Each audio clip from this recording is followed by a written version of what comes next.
All right. Hi, everyone. Today's learning goal is I can use size to create a unique perspective in my drawing. So take a look at this picture now. How is size used to create a different kind of perspective than you would normally see something? Well, the hands are obviously huge and the body is small.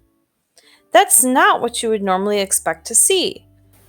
The illusion that this creates is that it looks like our hands are much closer than the body. That is why they're the biggest thing in the picture because they're also the closest thing. So that is the illusion and the perspective that we want to create. So you need a piece of paper and something to draw with, probably a pencil. We're going to start by tracing our left hand. Now, if I'm ever going too fast, just pause it and catch up. I'm going to close up my hand on the bottom. Now we're going to come over and we're going to trace our right hand. This might be a little bit trickier because it's always harder to draw with the hand that you're not used to drawing with. So if you need to ask somebody for help tracing this hand, you can do that if there's somebody around. Now I'm using a marker because I want you to be able to see it easily, but it's probably a good idea to use a pencil if you have one so that you can erase if you make a mistake. Again, I'm going to close up the bottom of my right hand. So now comes the tricky part. We have to add some lines to make our hands look a little bit more real. And then we're going to add the person behind our hands. So my hand has a lot of lines on it. Look at your own palm. Look at the palm of your hand and see the direction of the lines. I'm trying to copy the ones that I see on my hand. So check out your own hand, see what it looks like, see what kind of lines there are, and just add a few of them in to make it look a little bit more realistic, like you're actually looking at the bottom of your hand. It's almost like these two hands are pressed up against a piece of glass.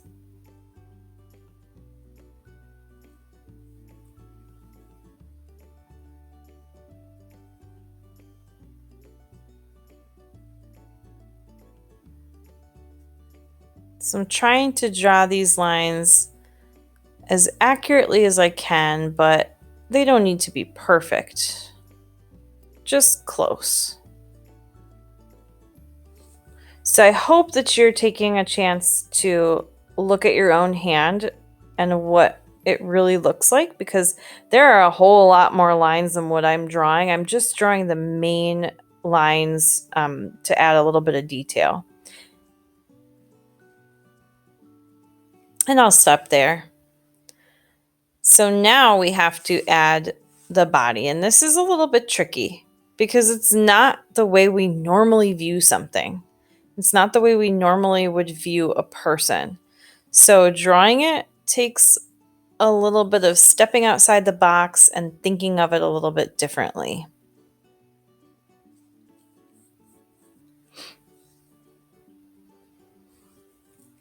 There are two lines that are going to turn into the arms, connecting straight to the hands. It's going to look funny. It's not how we normally see something. It's going to be a little weird. Now, if we draw a line on each side, that will be our body. That's our torso. Now we're going to draw a small neck and a collar to show the shirt.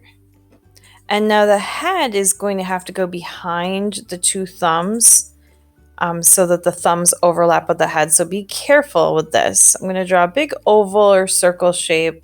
I'm not going to worry about making it look too realistic. If it's a little lopsided or something, don't worry about it.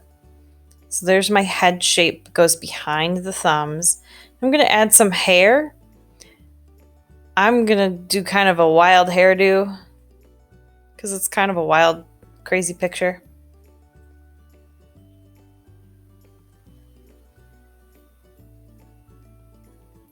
Like I'm leaning over to press against the glass, or I'm just I must be in a strange position for my hands to look like that. So it's almost like my hair is falling across my face a little bit.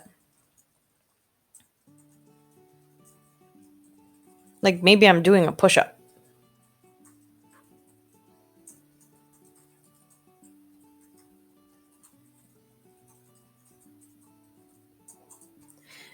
Now think about what your hair looks like and draw yours the way that you think it should look.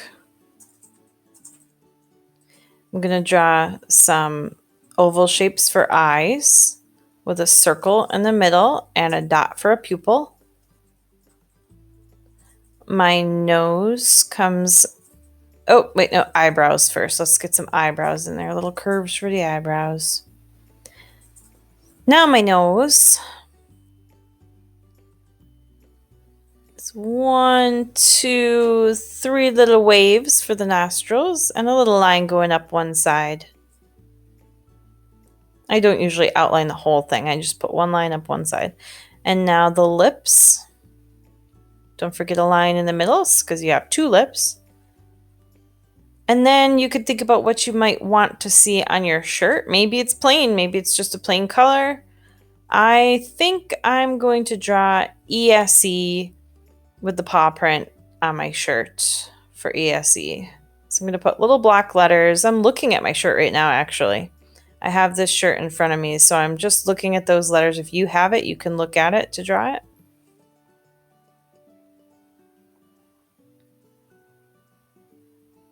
And then it kind of goes off the page, so I'm going to put part of the paw print on the bottom half of my shirt.